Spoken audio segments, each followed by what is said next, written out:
ಸಂಪ್ರದಾಯಕರ್ತೃಭ್ಯೋ ವಂಶ ಋಷಿಭ್ಯೋ ನಮೋ ಮಹಾಭ್ಯೋ ನಮೋ ಗುರುಭ್ಯಃ. ಓಂ ಶಾಂತಿ ಶಾಂತಿ ಶಾಂತಿ. ಪರಮಾರ್ಥ ವಿಚಾರ.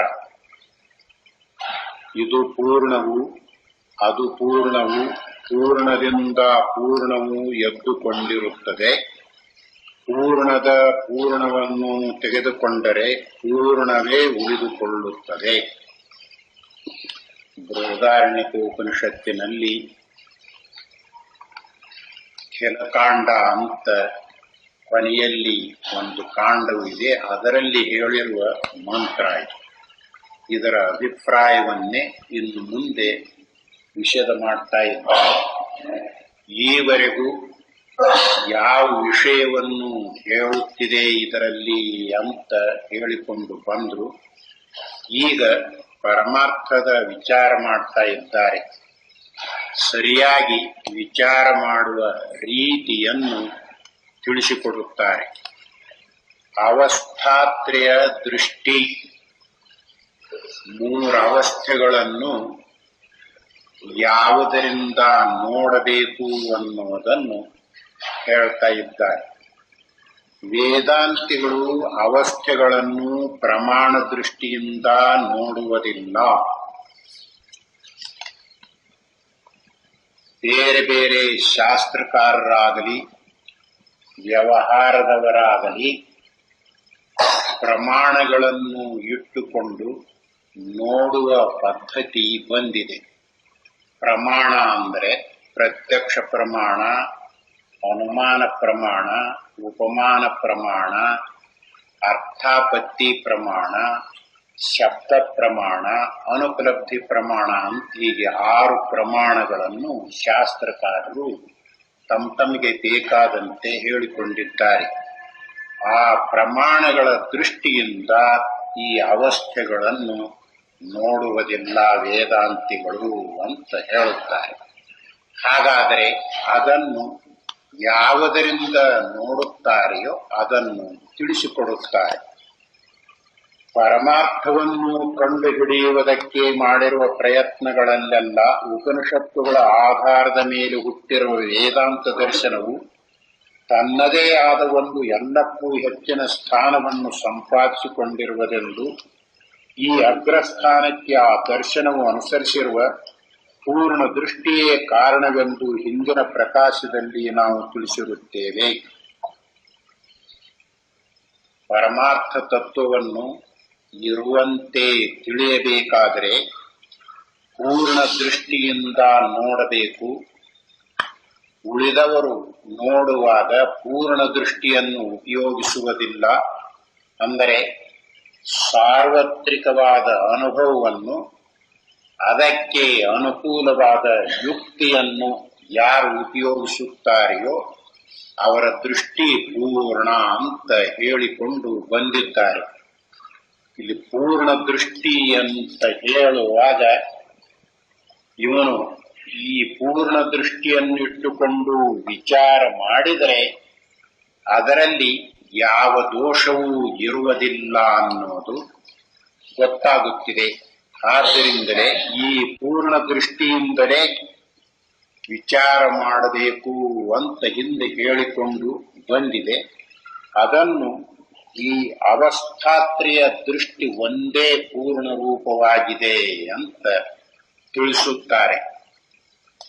ಈ ಅವಸ್ಥೆಗಳನ್ನು ನೋಡುವಾಗ ನಮಗೆ ಎಚ್ಚರದ ಅನುಭವದಿಂದ ಎಚ್ಚರವನ್ನು ನೋಡುವುದು, ಕನಸಿನ ಅನುಭವದಿಂದ ಕನಸನ್ನು ನೋಡುವುದು, ನಿದ್ರೆಯ ಅನುಭವದಿಂದ ನಿದ್ರೆಯನ್ನು ನೋಡುವುದು, ಇದು ಮೊದಲಿಗೆ ಗೊತ್ತಾಗಬೇಕು. ಯಾಕೆ ಅಂದರೆ ಎಚ್ಚರಕ್ಕೆ ಬಂದಾಗಲೇ ವಿಚಾರ ಮಾಡಬೇಕಾಗಿದೆ. ಕನಸಿನಲ್ಲಿ ನಿದ್ರೆಯಲ್ಲಿ ವಿಚಾರ ಮಾಡುವುದಕ್ಕೆ ಅವಕಾಶವಿಲ್ಲ. ಆದರೂ ಎಚ್ಚರದಲ್ಲಿ ವಿಚಾರ ಮಾಡುವಾಗ ಹೇಗೆ ವಿಚಾರ ಮಾಡಬೇಕು, ಎಚ್ಚರಕ್ಕೆ ಬಂದ ನಂತರ ಏನು ಅನಿಸುತ್ತದೆಯೋ ಹಾಗೆ ವಿಚಾರ ಮಾಡಬೇಕೆ ಅಥವಾ ಅವುಗಳ ಅನುಭವ ಹೇಗಾಗಿರುತ್ತದೆಯೋ ಅದನ್ನಿಟ್ಟುಕೊಂಡು ವಿಚಾರ ಮಾಡಬೇಕೆ, ಇದು ಮುಖ್ಯ. ಆದ್ದರಿಂದಲೇ ಕನಸನ್ನು ಎಚ್ಚರದಲ್ಲಿ ಬಂದಾಗ ಹೇಗನಿಸ್ತೈತಿ ಹಾಗೆ ವಿಚಾರ ಮಾಡಿದರೆ ಅದು ಅಪೂರ್ಣವಾಗುತ್ತಿದೆ, ಸರಿಯಾಗಿರುವುದಿಲ್ಲ. ಕನಸು ಅಂತ ಹೇಳುವ ಮಾತೇ ಮೊದಲು ಹೊಂದುವುದಿಲ್ಲ. ಅದರ ಅನುಭವವಾಗುವಾಗ ಯಾರಿಗೂ ಕನಸು ಅಂತ ಅನಿಸುವುದಿಲ್ಲ, ಎಚ್ಚರವೆಂದೇ ಅನುಭವವಾಗುತ್ತಿದೆ. ಅಲ್ಲಿರುವಾಗ ಕನಸು ಅಂತ ಅಲ್ಲಿ ಅನಿಸಿತ್ತು ಅಂತಂದ್ರೆ ಕನಸು ಅನ್ನುವ ಮಾತು ಸುಳ್ಳು ಅಂತ. ಸುಳ್ಳು ಅಂತ ಅಲ್ಲಿ ಅನಿಸಿದ್ರೆ ಅಲ್ಯಾಕೆ ವ್ಯವಹಾರ ಮಾಡ್ತಾ ಇದ್ದ? ಕನಸಿದು ಸುಳ್ಳು, ಇಲ್ಲಿ ವ್ಯವಹಾರ ಮಾಡಿದ್ರೆ ಏನು ಪ್ರಯೋಜನ ಅಂತ ಅವನು ಸುಮ್ಮನೆ ಇರ್ತಾ ಇದ್ದ, ಅಥವಾ ಅದನ್ನು ಬಿಟ್ಟು ಮತ್ತೆ ಎಚ್ಚರಕ್ಕೆ ಬರ್ತಾ ಇದ್ದ. ಇನ್ನು ನಿದ್ರೆ ಇರುವಾಗ ನಾನು ನಿದ್ರೆ ಮಾಡ್ತೇನೆ ಅಂತ ಯಾರಿಗೂ ಅನಿಸುವುದಿಲ್ಲ. ಎಚ್ಚರಕ್ಕೆ ಬಂದಾಗ ನಿದ್ರೆ ಮಾಡಿದೆ ಅಂತ ಹೇಳ್ತಾನೆ. ಇದು ತಪ್ಪು ಭಾಷೆ. ಅದಕ್ಕಾಗಿಯೇ ನಿದ್ರೆಯ ಅನುಭವದಿಂದ ನಿದ್ರೆಯನ್ನು ನೋಡುವುದು. ನಿದ್ರೆ ಅಂತ ಎಲ್ಲರೂ ಇಟ್ಟುಕೊಂಡಿದ್ದಾರಲ್ಲ, ಅದೇ ಮಾತನ್ನಿಟ್ಟುಕೊಂಡು ಅದನ್ನು ತಿಳಿಸಬೇಕಾಗಿದೆ. ಅದಕ್ಕನುಸರಿಸಿ ನೋಡಿದರೆ ನಿದ್ರೆ ಹತ್ತಿದಾಗ ನಾನು ಈಗ ನಿದ್ರೆ ಮಾಡ್ತೇನೆ ಅಂತ ಅನಿಸ್ತೈತೆ ಯಾರಿಗಾದ್ರೂ? ಇಲ್ಲ. ಹಾಗನಿಸಿದರೆ ನಿದ್ರೆ ಹತ್ತಿಲ್ಲ ಅಂತ ಅರ್ಥವಾಗುತ್ತೆ. ಹೀಗೆ ಅದಕ್ಕಾಗಿಯೇ ಇಲ್ಲಿ ಈ ಮೂರವಸ್ಥೆಗಳನ್ನು ವಿಮರ್ಶನೆ ಮಾಡುವಾಗ ಪೂರ್ಣ ದೃಷ್ಟಿಯಿಂದ ವಿಮರ್ಶನೆ ಮಾಡಬೇಕಾಗಿದೆ. ಅದನ್ನೇ ಇಲ್ಲಿ ಮೂರವಸ್ಥೆಗಳ ದೃಷ್ಟಿಯೇ ಪೂರ್ಣ ದೃಷ್ಟಿ ಅಂತ ಹೇಳಿರುವುದು.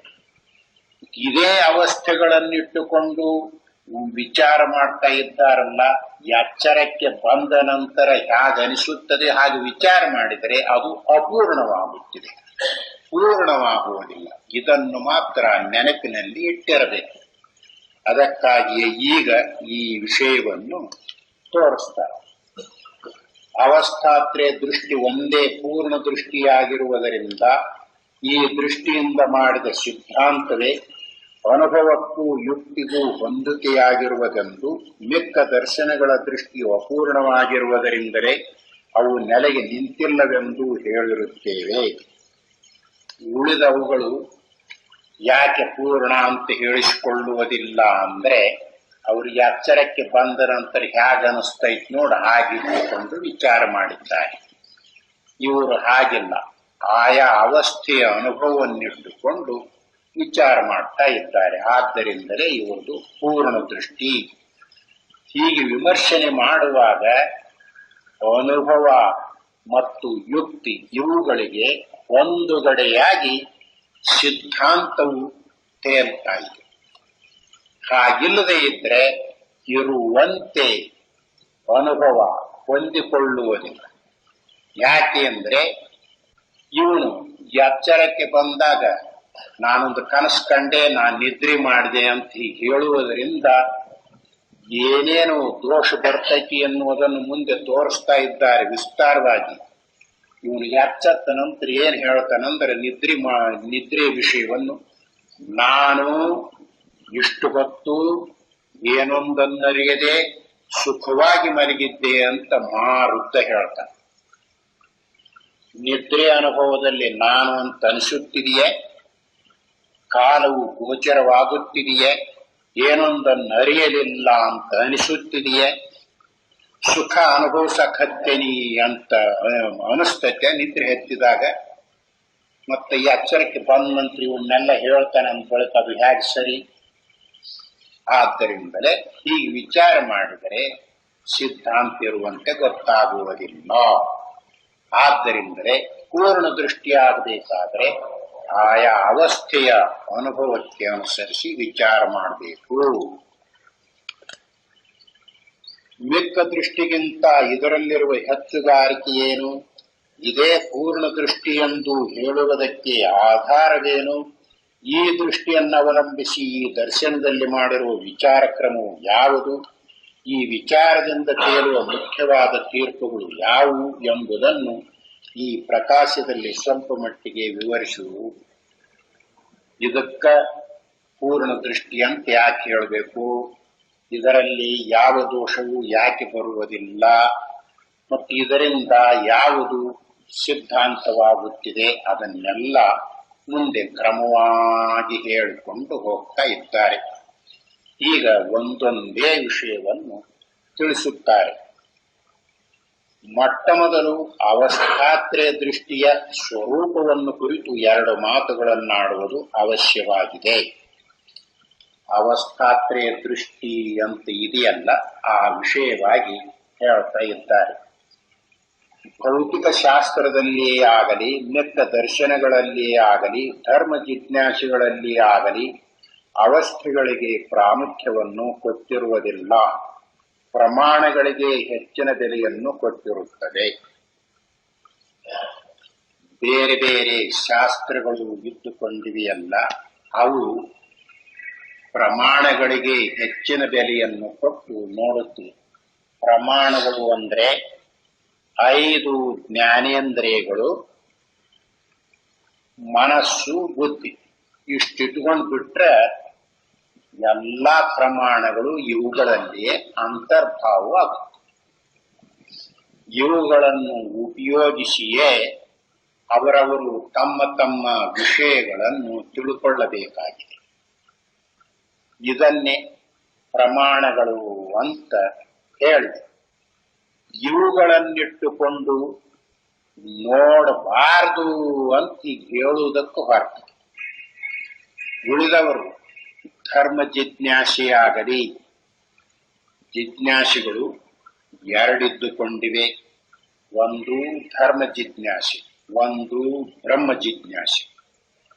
ಧರ್ಮ ಜಿಜ್ಞಾಸೆಯಲ್ಲಿ ಮತ್ತು ಭೌತಿಕ ಶಾಸ್ತ್ರವಿದೆಯಲ್ಲ ಅದರಲ್ಲಿ, ಮತ್ತು ಈಗ ಕಂಡುಕೊಂಡಿರುವ ವಿಜ್ಞಾನ ಶಾಸ್ತ್ರವಿದೆಯಲ್ಲ ಅದರಲ್ಲಿ ಪ್ರಮಾಣಗಳಿಗೆ ಹೆಚ್ಚಿನ ಬೆಲೆಯನ್ನು ಕೊಟ್ಟು ನೋಡ್ತಾ ಇದ್ದಾರೆ. ಅಂದ್ರೆ ಏನರ್ಥ, 5 ಜ್ಞಾನೇಂದ್ರಿಯಗಳು, ಬುದ್ಧಿ ಇವುಗಳನ್ನಿಟ್ಟುಕೊಂಡು ವಿಚಾರ ಮಾಡ್ತಾರ ಅಂತ ಇಷ್ಟಾರ್ಥ.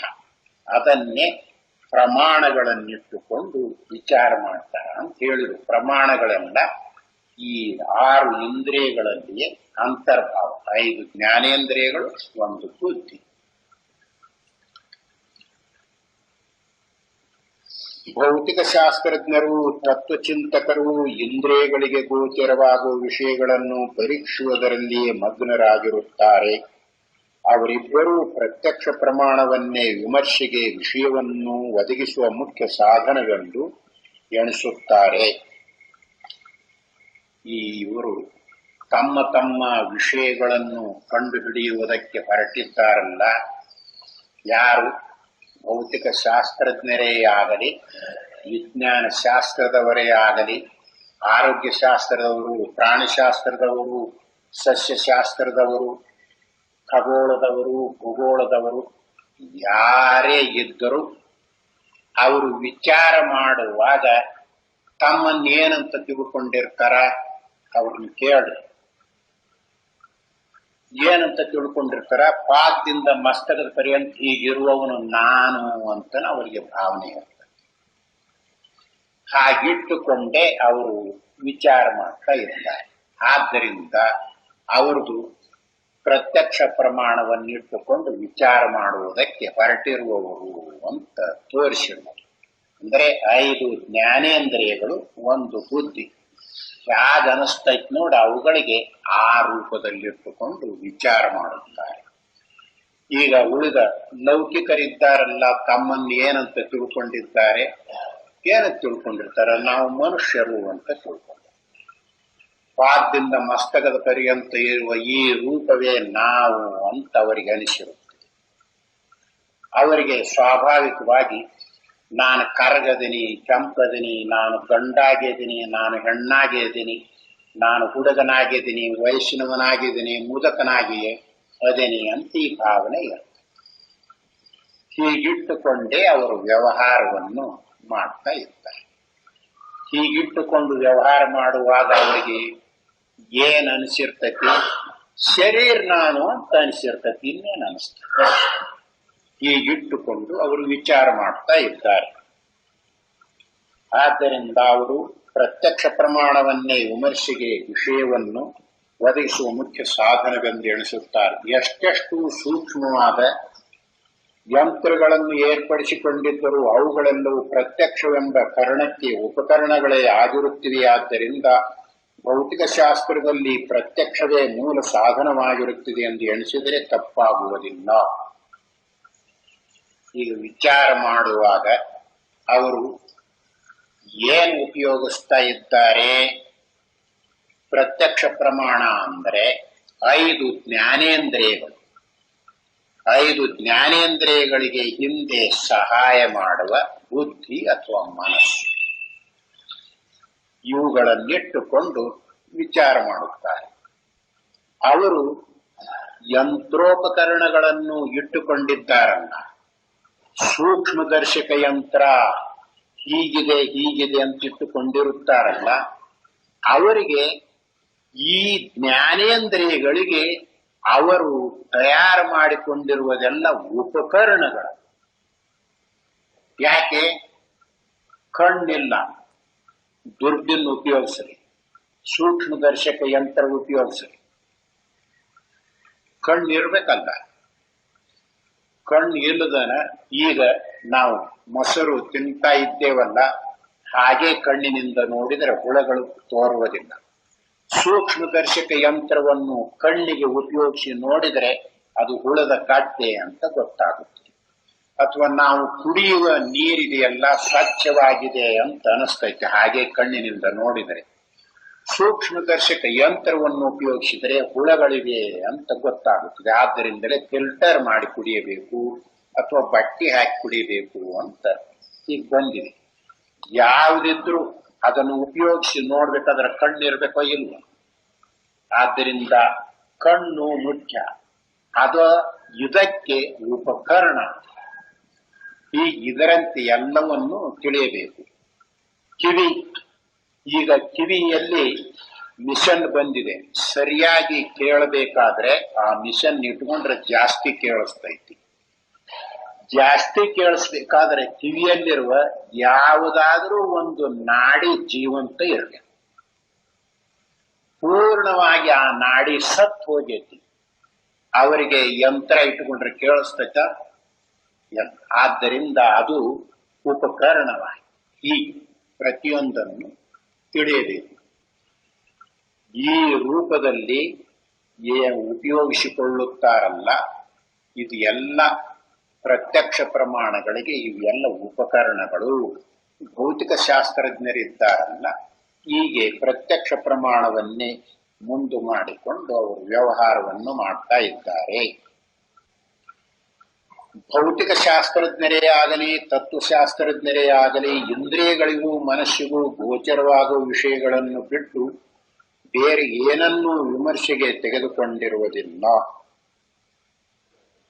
ಭೌತಿಕ ಶಾಸ್ತ್ರಜ್ಞರೇ ಆಗಲಿ, ಇನ್ನು ಬೇರೆಯವರು ಇದ್ದಾರಲ್ಲ ತತ್ವಶಾಸ್ತ್ರಜ್ಞರು ಅಂದರೆ ವಿಮರ್ಶನೆ ಮಾಡುವುದಕ್ಕೆ ಹೊರಟಿರುವುದು.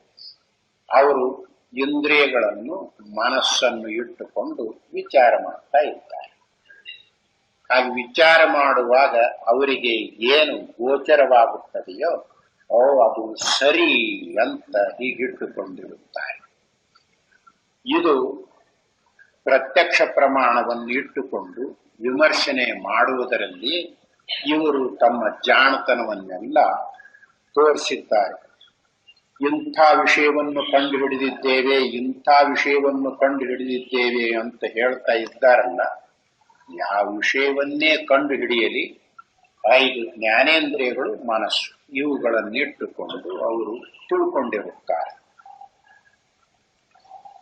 ಅವರು ತಾವು ಪ್ರತ್ಯಕ್ಷವಾಗಿ ಕಂಡ ವಿಷಯಗಳನ್ನು ಚೆನ್ನಾಗಿ ಪ್ರಯೋಗಾದಿಗಳಿಂದ ಪರಿಶೀಲಿಸಿ ಯುಕ್ತಿಗಳಿಂದ ಪೂರ್ವಾಪರ ವಿರೋಧವಿಲ್ಲದಂತೆ ಹೊಂದಿಸಿಕೊಂಡು ತತ್ವವನ್ನು ನಿರ್ಧಾರಣೆ ಮಾಡುತ್ತಾರೆ. ಈ ತತ್ವಶಾಸ್ತ್ರಜ್ಞರು ಅಂತ ಇದ್ದಾರಲ್ಲ, ಅವರು ಇವುಗಳನ್ನು ವಿಚಾರ ಮಾಡುವಾಗ ವಿಷಯಗಳನ್ನು ಪ್ರತ್ಯಕ್ಷ ಪ್ರಮಾಣದಿಂದ ನೋಡುತ್ತಾರೆ. ಅವುಗಳು ಹೇಗಿವೆ ಅಂತ ನೋಡಬೇಕಾದರೆ, ತಿಳಿಯಬೇಕಾದರೆ ಪರೀಕ್ಷಣ, ಪ್ರಯೋಗ, ಸಂವಾದೀಕರಣ ಈ ಮೂರನ್ನು ಇಟ್ಟುಕೊಂಡಿರುತ್ತಾರೆ. ಪರೀಕ್ಷಣೆ ಪರೀಕ್ಷೆ ಮಾಡ್ತಾ ಇದ್ದಾರೆ ಮತ್ತು ಪ್ರಯೋಗ ಮಾಡ್ತಾ ಇದ್ದಾರೆ ಮತ್ತು ಒಬ್ಬರಿಗೊಬ್ಬರು ಕೂಡಿಕೊಂಡು ನಿಮಗೇನನಿಸ್ತು ಅಂತ ಸಂವಾದೀಕರಣ, ಒಬ್ಬರಿಗೊಬ್ಬರು ಮಾತಾಡಿ ಅದರ ನಿರ್ಣಯವನ್ನು ಮಾಡುತ್ತಾರೆ. ಆದ್ದರಿಂದ ಈ ಮೂರು ಸಾಧನವನ್ನಿಟ್ಟುಕೊಂಡು ಅವರು ತಮ್ಮ ಶಾಸ್ತ್ರವನ್ನು ಏರ್ಪಡಿಸಿಕೊಂಡಿದ್ದಾರೆ. ಅದನ್ನು ಮಾಡುವಾಗ ಪೂರ್ವಾಪರ ವಿರೋಧ ಇರಬಾರದು. ಅವರು ಕಂಡು ಹಿಡಿದಿರುವ ಯುಕ್ತಿಗೆ ಅದು ಹೊಂದಬೇಕು. ಹೀಗಿತ್ತು ಅಂದ್ರೆ ಸರಿಯಾಗಿದೆ ಅಂತ ಇಟ್ಟುಕೊಳ್ಳುತ್ತಾರೆ. ಇವರ ವಿಚಾರ ಕ್ರಮ ಈ ರೂಪದಲ್ಲಿ ಇರುತ್ತದೆ. ಭೌತಿಕ ಶಾಸ್ತ್ರಜ್ಞರು ವಿಷಯಗಳನ್ನು ಭಾಗವಾಗಿ ಆರಿಸಿಕೊಂಡು ಅವುಗಳ ವಿಶೇಷ ರೂಪಗಳನ್ನು ವಿಚಾರಿಸುತ್ತಾರೆ. ತತ್ವಶಾಸ್ತ್ರಜ್ಞರು ಅವುಗಳನ್ನು ಒಟ್ಟಾಗಿ ತೆಗೆದುಕೊಂಡು ಅವುಗಳ ಸಾಮಾನ್ಯ ರೂಪವನ್ನು ವಿಚಾರಿಸುತ್ತಾರೆ. ಈ ತಾರತಮ್ಯವನ್ನು ಬಿಟ್ಟರೆ ಅವರಿಬ್ಬರೂ ಒಂದೇ. ಭೌತಿಕ ಶಾಸ್ತ್ರಜ್ಞರೇ ಆಗಲಿ, ತತ್ವಚಿಂತಕರಿದ್ದಾರಲ್ಲ ಅವರೇ ಆಗಲಿ, ಅವರು ವಿಮರ್ಶನೆ ಮಾಡುವಾಗ ವಿಷಯಗಳನ್ನು ಭಾಗವಾಗಿ ವಿಂಗಡಿಸಿ ಅದರ ವಿಶೇಷ ರೂಪ ಏನು ಅಂತ ಕಂಡು ಹಿಡಿಯುತ್ತಾ ಇದ್ದಾರೆ ಭೌತಿಕ ಶಾಸ್ತ್ರಜ್ಞರು. ತತ್ವಚಿಂತಕರಿದ್ದಾರಲ್ಲ ಆ ವಿಶೇಷತನವನ್ನು ನೋಡುವುದಕ್ಕೆ ಹೋಗುವುದಿಲ್ಲ. ಒಟ್ಟು ಇದರ ಭಾವನೆ, ಇದರ ವಿಶೇಷತನ, ಇದರ ಮೂಲ ರೂಪ ಏನೈತಿ ಅಂತ ಸಾಮಾನ್ಯ ರೂಪದಿಂದ ಕಂಡುಕೊಳ್ತಾ ಇದ್ದಾರೆ. ಹೀಗೆ ಇವರಿಬ್ಬರಿಗೂ ವಿಚಾರದಲ್ಲಿ ಅಂತರ. ಇದನ್ನು ಬಿಟ್ರೆ ಪ್ರತ್ಯಕ್ಷ ಪ್ರಮಾಣವೇ ಇವರಿಬ್ಬರಿಗೂ ಸಾಧನವಾಗಿರುತ್ತದೆ. ಪ್ರತ್ಯಕ್ಷ ಪ್ರಮಾಣವನ್ನು ಮುಂದಾಗಿಟ್ಟುಕೊಂಡು ಇವರು ವಿಚಾರ ಮಾಡುವ ಪದ್ಧತಿಯನ್ನು ತಂದುಕೊಂಡಿದ್ದಾರೆ. ಪ್ರತ್ಯಕ್ಷ ಅನುಮಾನ ಎಂಬ ಪ್ರಮಾಣಗಳನ್ನು ಉಪಯೋಗಿಸುವುದು ಇಬ್ಬರಿಗೂ ಸಮಾನವಾಗಿರುತ್ತದೆ. ಧರ್ಮ ಜಿಜ್ಞಾಸಿಗಳಲ್ಲಿ ತಮ್ಮ ತಮ್ಮ ಶ್ರದ್ಧಾದಿ ವಿಶ್ವಾಸಗಳನ್ನು, ಅನುಭವ ವಿಶೇಷಗಳನ್ನು ಮುಖ್ಯವಾಗಿ ವಿಚಾರ ಮಾಡಿರುತ್ತದೆ. ಇನ್ನು ಭೌತಿಕ ಶಾಸ್ತ್ರಜ್ಞರು, ತತ್ವಚಿಂತಕರು ಇವರಿಬ್ಬರು ಪ್ರತ್ಯಕ್ಷ, ಅನುಮಾನ ಇವುಗಳನ್ನಿಟ್ಟುಕೊಂಡು ವಿಚಾರ ಮಾಡಿರುತ್ತಾರೆ. ಧರ್ಮ ಜಿಜ್ಞಾಸೆ ಇದೆಯಲ್ಲ, ಧರ್ಮ ಜಿಜ್ಞಾಸೆಯಲ್ಲಿ ಇವರು ವಿಚಾರ ಮಾಡುವಾಗ ಧರ್ಮವೆಂದರೆ ಏನು, ಇದನ್ನು ಹೇಗೆ ವಿಮರ್ಶನೆ ಮಾಡಬೇಕು, ಯಾವ ರೂಪದಿಂದ ಇದನ್ನು ಉಪಯೋಗಿಸಬೇಕು, ಇದಕ್ಕೆಲ್ಲ ಶ್ರದ್ಧಾದಿಗಳನ್ನು ಅವರು ಇಟ್ಟುಕೊಂಡಿರುತ್ತಾರೆ.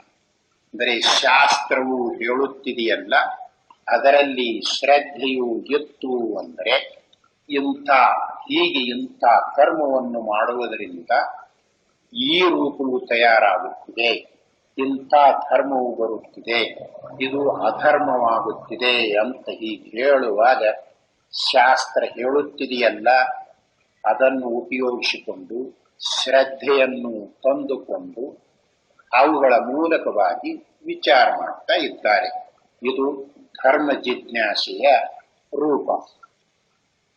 ಜಿಜ್ಞಾಸೆ ಅನ್ನುವುದೇನೈತೆ ನೋಡು, ವಿಚಾರ ಮಾಡುವ, ಧರ್ಮವನ್ನು ಕುರಿತು ವಿಮರ್ಶನೆ ಮಾಡುವ ಪದ್ಧತಿಗೆ ಧರ್ಮ ಜಿಜ್ಞಾಸೆ ಅಂತ ಹೀಗೆ ಹೇಳಿಕೊಂಡಿದ್ದಾರೆ. ಈ ವಿಚಾರಕ್ಕೆ ಧರ್ಮ ಗ್ರಂಥಗಳು, ಆಪ್ತವಾಕ್ಯ ಇವುಗಳನ್ನು ಪ್ರಮಾಣವಾಗಿ ಗ್ರಹಿಸಿರುತ್ತದೆ.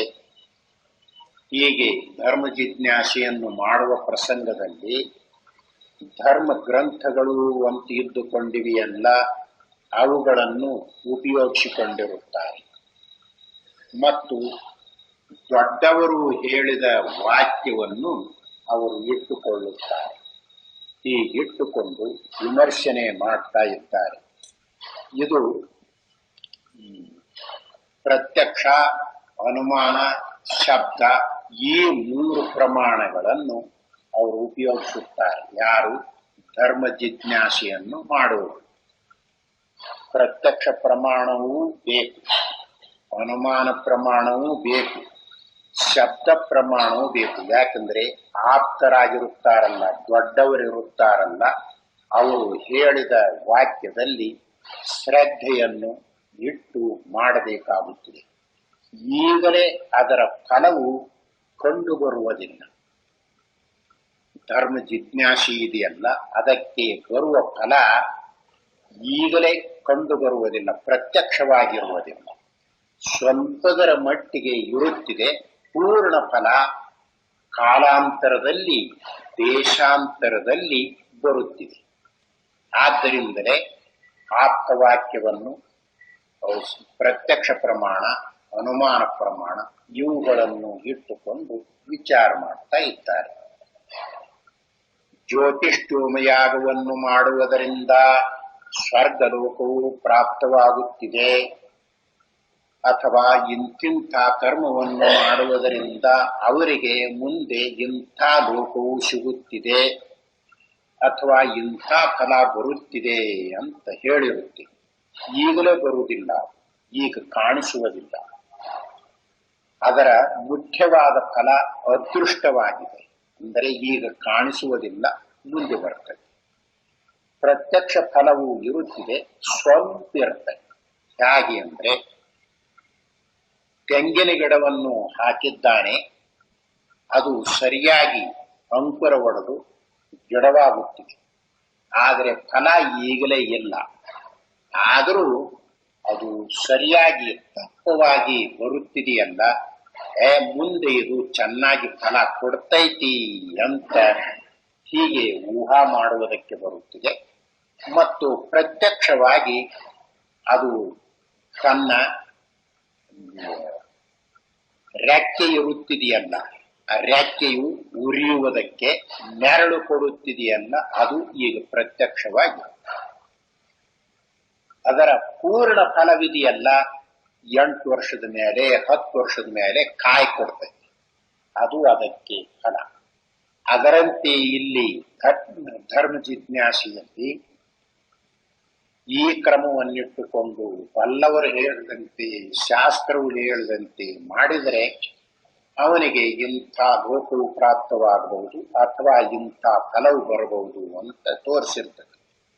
ಅದು ಕಾಲಾಂತರದಲ್ಲಿ, ದೇಶಾಂತರದಲ್ಲಿ ಹೀಗೆ ಹೊಂದುವ ಪದ್ಧತಿ ಇದ್ದುಕೊಂಡು. ಆದ್ದರಿಂದ ಪ್ರತ್ಯಕ್ಷ, ಅನುಮಾನ, ಶಬ್ದ ಈ 3 ಪ್ರಮಾಣಗಳನ್ನು ಧರ್ಮ ಜಿಜ್ಞಾಸೆಯವರು ಉಪಯೋಗಿಸಿಕೊಂಡಿರುತ್ತಾರೆ. ಆ ಪ್ರಮಾಣಗಳ ವಿಷಯಗಳನ್ನೇ ಪರಿಶೀಲಿಸುವುದು ಇದು ವೇದಾಂತಿಗಳ ಅಲ್ಲದವರೆಲ್ಲರ ಕ್ರಮವಾಗಿರುತ್ತಿದೆ ಎಂದು ಹೇಳಬಹುದಾಗಿದೆ.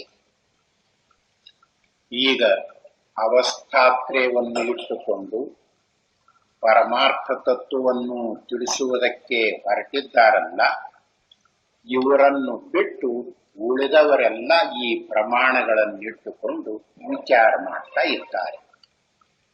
ಆದರೆ ವೇದಾಂತಿಗಳಿದ್ದಾರಲ್ಲ, ಅವರು ಹೀಗೆ ಪ್ರಮಾಣಗಳನ್ನಿಟ್ಟುಕೊಂಡು ವಿಚಾರ ಮಾಡುವುದಿಲ್ಲ. ಅವರಿಗೆ ಈ ಅವಸ್ಥೆಗಳನ್ನು ನೋಡುವಾಗ ಈ ಪ್ರಮಾಣಗಳ ಉಪಯೋಗ ಇರುವುದಿಲ್ಲ.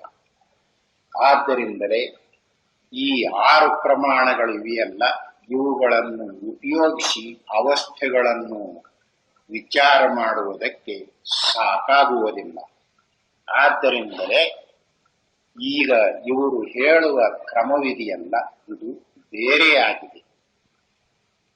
ಯಾಕೆ ಇವರು ಪ್ರಮಾಣ ದೃಷ್ಟಿಯಿಂದ ಇವುಗಳನ್ನು ನೋಡುವುದಿಲ್ಲ ಅಂದ್ರೆ, ಪ್ರಮಾಣಗಳು, ಅವುಗಳ ವಿಷಯಗಳು ಎಲ್ಲವನ್ನೂ ಸೇರಿಸಿಕೊಂಡ ಒಟ್ಟು ಅವಸ್ಥೆಗಳನ್ನೇ ವಿಚಾರ ಮಾಡುವುದಕ್ಕೆ ಹೊರಡುತ್ತಾರೆ. ಅವಸ್ಥಾತ್ರಯವನ್ನು ವಿಚಾರ ಮಾಡುವುದಕ್ಕೆ ತಯಾರಾಗಿದ್ದಾರಲ್ಲ, ಅವರು 6 ಪ್ರಮಾಣಗಳನ್ನು ಇಟ್ಟುಕೊಂಡು ವಿಚಾರ ಮಾಡುವುದಕ್ಕೆ ಹೋದರೆ ಇಡೀ ಅವಸ್ಥೆಯನ್ನು ನೋಡುವುದಕ್ಕೆ ಸಾಧ್ಯವಾಗುವುದು. ಮತ್ತೇನು ಮಾಡುತ್ತಾರೆ? 6 ಪ್ರಮಾಣಗಳನ್ನು 6 ಪ್ರಮಾಣಗಳಿಗೆ ಗೋಚರವಾದ ಯಾವ ವಿಷಯವು ಇರುತ್ತದೆಯೋ ಆ ವಿಷಯಗಳನ್ನು ಮತ್ತು ಯಾವನು ಈ ಪ್ರಮಾಣಗಳನ್ನು ಉಪಯೋಗಿಸುತ್ತಾನೆಯೋ ಅವನನ್ನು ಅವಸ್ಥೆಯಲ್ಲಿ ಅಂತರ್ಭಾವ ಮಾಡಿ ಇಡೀ ಅವಸ್ಥೆಯನ್ನು ನೋಡ್ತಾ ಇದ್ದಾರೆ. ಆದ್ದರಿಂದಲೇ ಅವಸ್ಥಾತ್ರಯವನ್ನು ವಿಚಾರ ಮಾಡತಕ್ಕಂಥವರು ಪ್ರಮಾಣಗಳನ್ನು ಉಪಯೋಗಿಸುವುದಿಲ್ಲ. ಯಾಕೆಂದರೆ ಪ್ರಮಾಣಗಳನ್ನು ಯಾವನು ಉಪಯೋಗಿಸುತ್ತಾನೆಯೋ ಅವನು ಸಹಿತ ಅವಸ್ಥೆಯ ಒಳಗೆ ಇದ್ದುಕೊಂಡಿರುತ್ತಾನೆ. ಆದ್ದರಿಂದ ಅವನಿಗೂ ಸಹಿತ ಇಡೀ ಅವಸ್ಥೆಯನ್ನು ನೋಡುವ ಯೋಗ್ಯತೆ ಇರುವುದು. ಅದಕ್ಕಾಗಿಯೇ ಇದರ ವಿಚಾರ ಮಾಡುವಾಗ ಸರಿಯಾಗಿ ವಿಚಾರ ಮಾಡುವುದಕ್ಕೆ ಕಲಿತರೆ ಮುಂದೆ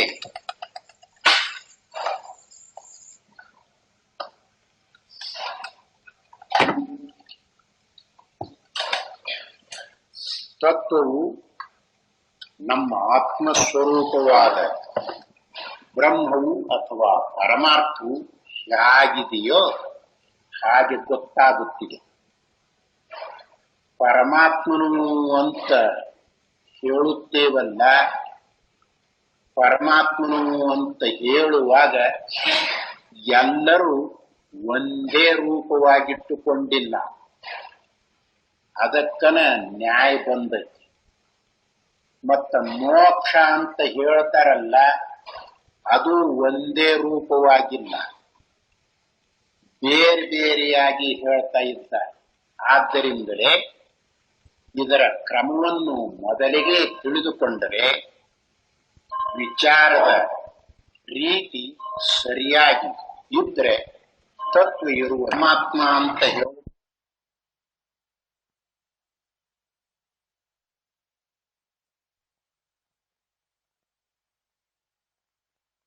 ವಿಮರ್ಶನೆ ಮಾಡಬೇಕು. ಅದು ಯಾಕೆ ಎಲ್ಲಿ ತಪ್ಪುತ್ತಿದೆ ಅನ್ನುವುದನ್ನು ತಿಳಿಸಿಕೊಡುವುದಕ್ಕಾಗಿ ಈ ಅವಸ್ಥಾತ್ರಯವನ್ನಿಟ್ಟುಕೊಂಡು ಹೇಳ್ತಾ ಇದ್ದಾರೆ. ಇದು ಯಾರ್ಯಾರು ಎಲ್ಲಿ ಸರ್ಕೊಂಡಿದ್ದಾರೆ, ಮೋಕ್ಷವನ್ನು ಹೇಳುವುದು ಸಹಿತ ಹೀಗೆಯೇ. ವೀರ ಕರ್ಮವಾದಿಗಳು ಇದ್ದಾರಲ್ಲ, ಸ್ವರ್ಗಲೋಕವೇ ಮೋಕ್ಷ, ಅದಕ್ಕಿಂತಲೂ ಬೇರೆ ಇಲ್ಲ ಅಂತ ಹೇಳುತ್ತಾರೆ. ಇನ್ನು ಕೆಲವರು ಬ್ರಹ್ಮಲೋಕವೇ ಮೋಕ್ಷ, ಅದಕ್ಕಿಂತಲೂ ಬೇರೆ ಇಲ್ಲ ಅಂತ ಹೇಳುತ್ತಾರೆ. ಕೆಲವರು 21 ಪ್ರಕಾರದ ದುಃಖದ ನಿವೃತ್ತಿಯಾದರೆ ಆಯಿತು ಅಂತ ಹೇಳುವವರಿದ್ದಾರೆ. ಇನ್ನು ಕೆಲವರು ಪ್ರಕೃತಿ ಪುರುಷರ ವಿಂಗಡ ಮಾಡಿಕೊಂಡರೆ ಮೋಕ್ಷವಾಗುತ್ತಿದೆ ಅಂತ ಹೇಳುವವರಿದ್ದಾರೆ. ಕೆಲವರು ವೈಕುಂಠವನ್ನು ಸೇರಿದರೆ ಮೋಕ್ಷ, ಕೈಲಾಸವನ್ನು ಸೇರಿದರೆ ಮೋಕ್ಷ ಅಂತ ಹೀಗೆಲ್ಲ ಹೇಳುವವರಿದ್ದಾರೆ. ಆದ್ದರಿಂದಲೇ ಮೋಕ್ಷ ಅನ್ನೋ ಮಾತು ಒಂದೇ. ಎಲ್ಲರೂ ಆ ಮಾತಿಗೆ ಮೋಕ್ಷ ಅಂತ ಹೇಳ್ತಾ ಇದ್ದಾರೆ. ಆದರೆ ಮೋಕ್ಷದ ಒಳಗಿನ ವಿವರವಿದೆಯಲ್ಲ, ಒಂದೇ ಇಲ್ಲ, ಬೇರೆ ಬೇರೆ ಹೇಳ್ತಾರೆ. ಅಂದ ಬಳಿಕ ಮೋಕ್ಷ ಅಂತ ಒಂದೇ ಹೇಳಿದರೆ ಯಾಕೆ ಹೊಂದುತ್ತಿದೆ? ಅದು ಯಾವಾಗಾರ ಹೇಳ್ತಲ್ಲ, ಚಂದ್ರಕಾಳಿ ಸೇರಿದು, ಅದನ್ನು ನೆನಪು ಮಾಡ್ಕೋಬೇಕು. ಬೆಲ್ಲ ಒಯ್ದಿದ್ದಾರೆ, ತಂದಿ ಲೆಕ್ಕ ಬರೆದಿಡು ಅಂತ ಹೇಳ್ದ. ಅವನಿಗೆ ಗೊತ್ತಿಲ್ಲ ಲೆಕ್ಕ ಯಾಕೆ ಬರಿಬೇಕು ಅಂತ. ಮಠ ಮಧ್ಯಾಹ್ನ ಪಂಚೇರ್ ಬೆಲ್ಲ ಚಂದ್ರಕಾಳಿ ಸೀರಿ ಅಂತ ಬರೆದ. ತಂದೆ ಬಂದು ಕೇಳ್ದ, ಯಾರಪ್ಪ ಯಾರಾದ್ರೂ ಉತ್ರಿ ಒಯ್ದರೆ ಅಂತ. ಒಯ್ದಿದ್ದಾರೆ, ಬರೆದಿಟ್ಟಿದ್ದೇನೆ ಅಂತ ತೋರಿಸ್ತಾ, ಏನೋ ಹೀಗೆ ಬರೆದ್ರೆ ಯಾರಂತ ಕೇಳಬೇಕು. ಆ ದುಡ್ಡು ವಸೂಲು ಮಾಡಿಕೊಂಡು ಬಂದು ಸರಿ ಆಯ್ತು, ಇಲ್ಲದಿದ್ರೆ ನಿನ್ನ ಮನೆಗೆ ಬಿಟ್ಟುಕೊಳ್ಳುವುದಿಲ್ಲ ಅಂತ ಹೇಳಿದ. ತಂದೆ ರಸ್ತೆಯಲ್ಲಿ ನಿಂತುಕೊಂಡ. ಆಗಿನ ಕಾಲದಲ್ಲಿ ಚಂದ್ರಕಾಳಿ ಸೀರೆ ಉಡುವವರು ವಿಶೇಷ ಇದ್ರು. ಯಾರೋ ಒಬ್ಬರು ಬಂದ್ರು, ಏನಮ್ಮ ಪಂಚರ್ ಬೆಲ್ಲ ಓದಿದೆಲ್ಲ ಅದ್ರ ದುಡ್ಡು ಕೊಡು. ಏನೋ ನಿಮ್ಮ ಅಂಗಡಿಗೆ ನಾವು ವ್ಯಾಪಾರನ ಮಾಡುವುದಿಲ್ಲ, ನಾವೇ ಮತ್ತೆ ಚಂದ್ರಕಾಳಿ ಸೀರೆ ಹುಟ್ಟಿದ್ದೇವೆ. ಚಂದ್ರಕಾಳಿ ಸೀರೆ ಹುಟ್ಟವರೆಲ್ಲ ಅವರ ಅಂಗಡಿಯಲ್ಲಿ ಒಯ್ಯುತ್ತಾರೆ. ಹೀಗಿದೆ. ಆದ್ದರಿಂದಲೇ ಮೋಕ್ಷ ಅನ್ನುವ ಶಬ್ದ ಐತಿ ನೋಡು, ಅದು ಹೀಗೆ ಹೆಚ್ಚು ಕಡಿಮೆ ರೂಪವಾಗಿ ಇರುವುದರಿಂದ ಎಲ್ಲ ಒಂದೇ ಅಲ್ಲ. ಮತ್ತು ಪರಮಾತ್ಮ ಅಂತ ಹೇಳುತ್ತಾರಲ್ಲ, ಎಲ್ಲ ಒಂದೇ ಅಂತ ಇಟ್ಟುಕೊಂಡಿಲ್ಲ. ಅದಕ್ಕಾಗಿಯೇ ಈ ತೊಡಕು ಬಂದಿದೆ. ಇದನ್ನು ಸರಿಯಾಗಿ ಬಿಡಿಸಿಕೊಂಡು ತಿಳಿಯಬೇಕಾಗಿದೆ. ಆದ್ದರಿಂದ ಇಲ್ಲಿ ಇವುಗಳನ್ನು ಪ್ರಮಾಣ ದೃಷ್ಟಿಯಿಂದ ನೋಡಬಾರದು. ಪ್ರಮಾಣಗಳನ್ನು ಉಪಯೋಗಿಸುವವನು ಯಾರು? ಪ್ರಮಾತೃ. ಜೀವ ನಾನು ಅನ್ನೋನಿದ್ದಾನಲ್ಲ ಇವನು ಪ್ರಮಾಣಗಳನ್ನು, 5 ಜ್ಞಾನೇಂದ್ರಿಯಗಳನ್ನು, ಮನೋಬುದ್ಧಿಗಳನ್ನು ಉಪಯೋಗಿಸಿಕೊಳ್ಳುತ್ತಾನೆ. ಆಯಾ ಪ್ರಸಂಗದಲ್ಲಿ ಯಾವ್ಯಾವುದು ಬೇಕೋ ಅದನ್ನು ಉಪಯೋಗಿಸಿಕೊಳ್ಳುವುದು ಅವನಿಗೆ ಗೊತ್ತಾಗಿದೆ. ನೋಡುವಾಗ ಕಣ್ಣನ್ನು, ಕೇಳುವಾಗ ಕಿವಿಯನ್ನು, ವಿಚಾರ ಮಾಡುವಾಗ ಮನಸ್ಸನ್ನು, ನಿರ್ಣಯ ಮಾಡುವಾಗ ಬುದ್ಧಿಯನ್ನು ಹೇಗೋ ಅವನಿಗೆ ಬಂದು ಬಿಟ್ಟಿದೆ. ಅವನು ಉಪಯೋಗಿಸಿ ನೋಡ್ತಾ ಇದ್ದಾನೆ ವಿಷಯಗಳನ್ನು. ಈ ಪ್ರಮಾತೃವನ್ನು, ಇವನು ಉಪಯೋಗಿಸುವ ಪ್ರಮಾಣಗಳನ್ನು, ಪ್ರಮಾಣಕ್ಕೆ ಏನು ಗೋಚರವಾಗುತ್ತದೆಯೋ ಆ ವಿಷಯಗಳನ್ನು ಎಲ್ಲವನ್ನೂ ಅವಸ್ಥೆಯಲ್ಲಿ ಹಾಕಿ ನೋಡಬೇಕು. ಹಾಗಾದ್ರೆ ಅವಸ್ಥೆಯನ್ನು ನೋಡುವ ದೃಷ್ಟಿ ಅಂತ ಕರೀತಾ ಇದ್ದಾರೆ. ಇಲ್ಲದೆ ಇದ್ರೆ ಈಗ ನೀವು ನಾನು ಅನ್ನೋವನಿದ್ದಾನಲ್ಲ, ಇಡೀ ಅವಸ್ಥೆಯನ್ನು ನೋಡಿಕೊಳ್ಳಲು ಈಗ ಎಚ್ಚರವಾಗಿದ್ದಾನೆ. ಎಚ್ಚರವಾಗಿರುವಾಗ ಇಡೀ ಅವಸ್ಥೆಯನ್ನು ನೋಡಲಿ. ಇಡೀ ಅವಸ್ಥೆ ಅಂದ್ರೆ ಪ್ರಮಾಣಗಳನ್ನು, ಪ್ರಮಾತೃವನ್ನು, ಪ್ರಮೇಯಗಳನ್ನು ಎಲ್ಲ ಕೂಡಿಸಿ ಅದನ್ನೆಲ್ಲ ಅದರ ಒಳಗೆ ಹಾಕಿ ನೋಡುವುದು. ಹೇಗೆ ನೋಡ್ತಾನ? ಈಗ ನಾನನ್ನು ಅವನು ನೋಡಕ್ ಬರುವುದಿಲ್ಲ. ಈಗ ನೋಡಕ್ ಹೋಗ್ತಾನಲ್ಲ, ಹಿಂಗ ಈಗ ಮಾಡ್ತಾನೆ. ಬರ್ಬೇಕಲ್ಲ ಅವನು ನೋಡುದು, ಬರುವುದಿಲ್ಲ. ಆದ್ದರಿಂದಲೇ ಪ್ರಮಾಣಗಳನ್ನು ಉಪಯೋಗಿಸಿ ನೋಡಬಾರ್ದು ಅಂತ ಹೇಳಿರು. ಅದು ಗೊತ್ತಿಲ್ಲದೆ ಇರುವಾಗ ಪ್ರಮಾಣಗಳಿಂದಲೇ ಎಲ್ಲ ತಿಳಿದು ಬರುತ್ತಿದೆ, ಪ್ರಮಾಣಗಳನ್ನು ಬಿಟ್ಟರೆ ಇನ್ಯಾವುದರಿಂದ ನೋಡುವುದು ಅಂತ ಅನಿಸ್ತೈತ್ ನೋಡು. ಅವರಿಗೆ ಈ ಅವಸ್ಥೆಗಳನ್ನು ಯಾವುದರಿಂದ ನೋಡಬೇಕು ಅಂತ ತಿಳಿದಿಲ್ಲ. ಅದನ್ನು ಮುಮುಕ್ಷುಗಳಿಗೆ, ಜಿಜ್ಞಾಸುಗಳಿಗೆ ತಿಳಿಸಿಕೊಡುವುದಕ್ಕಾಗಿಯೇ ಈ ಅವಸ್ಥಾತ್ರಯದ ವಿಚಾರ ಬಂದೈತಿ. ಈಗ ನಮಗೆ ಗೋಚರವಾಗತಕ್ಕ ಯಾವ್ಯಾವ ವಿಷಯಗಳದವಲ್ಲ, ನಾವು ಏನೇನು ನೋಡುವುದು, ಕೇಳುವುದು, ಮೂಸುವುದು, ಮುಟ್ಟುವುದು, ವಿಚಾರಿಸುವುದು ಯಾವುದನ್ನಿಟ್ಟುಕೊಂಡಿದ್ದೇವೆಯೋ ಇದು ಎಲ್ಲ ಈ ಎಚ್ಚರದ ಅವಸ್ಥೆಯ ಒಳಗಿದ್ದುಕೊಂಡಿರುತ್ತದೆ. ಮುಂದೆ ಇದರ ವಿಶಾಲತನವನ್ನು ಹೇಳುವವರಿದ್ದಾರೆ. ಈಗ ಈ ಅವಸ್ಥೆಗಳನ್ನು ಪ್ರಮಾಣ ದೃಷ್ಟಿಯಿಂದ ನೋಡಬಾರದು ಅಂತ ತಿಳಿಸುತ್ತಾರೆ. ಅಂದ್ರೆ ಪ್ರಮಾಣಗಳಂದ್ರೆ ಪ್ರತ್ಯಕ್ಷ, ಅನುಮಾನ, ಉಪಮಾನ, ಶಬ್ದ, ಅರ್ಥಾಪತ್ತಿ, ಅನುಪಲಬ್ಧಿ ಅಂತ ಹೇಳಿದೆಯಲ್ಲ, ಅವು ಮತ್ತ 5 ಜ್ಞಾನೇಂದ್ರಿಯಗಳು, ಅಂತಃಕರಣ, ಇಷ್ಟು ಇಟ್ಕೊಂಡು ಬಿಟ್ರೆ ಎಲ್ಲ ಪ್ರಮಾಣಗಳು ಬಂದುಬಿಡುತ್ತವೆ. ಇದರಲ್ಲಿಯೇ ಎಲ್ಲ ಅಡಕವಾಗಿಬಿಡುತ್ತೆ. ಅವುಗಳನ್ನಿಟ್ಟುಕೊಂಡು ನೋಡುವುದಕ್ಕೆ ಬರುವುದಿಲ್ಲ. ವೇದಾಂತಿಗಳು ಅವಸ್ಥೆಗಳನ್ನು ಪ್ರಮಾಣ ದೃಷ್ಟಿಯಿಂದ ನೋಡುವುದಿಲ್ಲ. ಅವರು 3 ಅವಸ್ಥೆಗಳನ್ನು ತಮ್ಮ ಅವಸ್ಥೆಗಳೆಂದೇ ವಿಚಾರ ಮಾಡುತ್ತಾರೆ. ಇದೀಗ ಅವಸ್ಥಾತ್ರಯ ದೃಷ್ಟಿಯ ಸ್ವರೂಪವು. ಈ ಅವಸ್ಥಾತ್ರಯದ ದೃಷ್ಟಿಯನ್ನು ಹೇಳಬೇಕಾಗಿದೆ. 2 ಮಾತುಗಳನ್ನು ಹೇಳ್ತೀನಿ ಎಂದಿದ್ದರಲ್ಲ, ಇವುಗಳನ್ನು ಅವಸ್ಥೆಗಳಾಗಿ ನೋಡಬೇಕು. ಅವಸ್ಥೆಯನ್ನು ನೋಡುವಾಗ ಇವನು ತಮ್ಮ ಅವಸ್ಥೆಗಳು ಅಂತನ ನೋಡಬೇಕು. ಯಾಕೆ ಹೀಗೆ ಹೇಳುವುದು ಅಂದ್ರೆ, ಎರಡನೇದವರ ಎಚ್ಚರ ನಿಮಗೆ ಗೋಚರ ಆಗುತ್ತಿದೆಯೇ? ಎರಡನೇದವರ ಕನಸು ನಿಮಗೆ ತಿಳಿಯುತ್ತಿದೆಯೇ? ಎರಡನೇದವರ ನಿದ್ರೆಯನ್ನು ನಿಮಗೆ ಅನುಭವಿಸುವುದಕ್ಕೆ ಸಾಧ್ಯವಿದೆಯೇ? ಇಲ್ಲ. ಆದ್ದರಿಂದಲೇ ತನ್ನ ಎಚ್ಚರ, ತನ್ನ ಕನಸು, ತನ್ನ ನಿದ್ರೆ, ಹೀಗೆ ಇವುಗಳನ್ನಿಟ್ಟುಕೊಂಡು ವಿಚಾರ ಮಾಡಬೇಕು. ಅದಕ್ಕನ ತನಗೆ ಸೇರಿಕೊಂಡಿರುವ ಅವಸ್ಥಾತ್ರಯಗಳನ್ನು ವಿಚಾರ ಮಾಡಬೇಕು ಅಂತ ಹೇಳಿರುವುದು. ಇದು ಹೀಗೆ ಗೊತ್ತಿಲ್ಲದೆ ಇರುವಾಗ ಏನನಿಸುತ್ತೆ ಅಂದ್ರೆ, ಎಲ್ಲರೂ ಎಚ್ಚರ ಇದೆವಲ್ಲ, ಎಲ್ಲರೂ ರಾತ್ರಿ ನಿದ್ರೆ ಮಾಡಿದ್ವಲ್ಲ, ರಾತ್ರಿ ಯಾರ ಒಬ್ಬೊಬ್ಬರು ಬಡಬಡಿಸ್ತಿರ್ತಾರಲ್ಲ, ಅವ್ರ ಕನಸು ಬಿದ್ದಿರ್ತಕ್ಕಲ್ಲ, ಹೀಗಿಟ್ಟುಕೊಂಡು ವಿಚಾರ ಮಾಡುವುದಕ್ಕೆ ಹೋಗ್ತಾರಲ್ಲ, ಅವರಿಗೆ ಅವಸ್ಥಾತ್ರಯವನ್ನು ವಿಚಾರ ಮಾಡುವ ಕ್ರಮ ತಿಳಿದಿಲ್ಲ. ಯಾಕೆ ಅಂದ್ರೆ, ಇನ್ನೊಬ್ಬರು ಎಚ್ಚರವಾಗಿದ್ದಾರೆ ಅಂತ ಹೇಳುವಾಗ ಅವರ ಎಚ್ಚರವನ್ನು ನೀವು ಅನುಭವಿಸಿದ್ದೀರಾ? ಎಲ್ಲ. ಮತ್ತವರು ಎಚ್ಚರದರಂತ ಗೊತ್ತಾಗುತ್ತಲ್ಲ ಅಂತ ಹೇಳುವಾಗ ಅವರು ನಮ್ಮ ಕೂಡ ಮಾತಾಡುವುದರಿಂದಲೂ, ಕಣ್ಣು ಬಿಟ್ಟಿರುವುದರಿಂದಲೂ, ಉಸಿರಾಡಿಸುವುದರಿಂದಲೂ, ತಿರುಗಾಡುವುದರಿಂದಲೂ, ಇದರ ಮೇಲಿಂದ ಅವರು ಎಚ್ಚರದಾರ ಅಂತ ನಮ್ಮ ಎಚ್ಚರವನ್ನು ನೋಡಿಕೊಂಡು ಅವರು ಹೀಗೆ ವ್ಯವಹಾರ ಮಾಡ್ತಾರ ಅಂದ ಬಳಿಕ ಅವರು ಎಚ್ಚರದಾರ ಅಂತ ಹೀಗೆ ತಿಳ್ಕೊಂಡೇವಿ. ಆದರೆ ಅವರ ಅವಸ್ಥೆಯನ್ನು ಅನುಭವಿಸುವುದಕ್ಕೆ ಸಾಧ್ಯವಿದೆಯೇ? ಅನುಭವಿಸ್ರಿ ಇನ್ನೊಬ್ಬರ ಎಚ್ಚರವನ್ನು, ಇನ್ನೊಬ್ಬರ ಕನಸನ್ನು, ಇನ್ನೊಬ್ಬರ ನಿದ್ರೆಯನ್ನು ಅನುಭವಿಸ್ರಿ.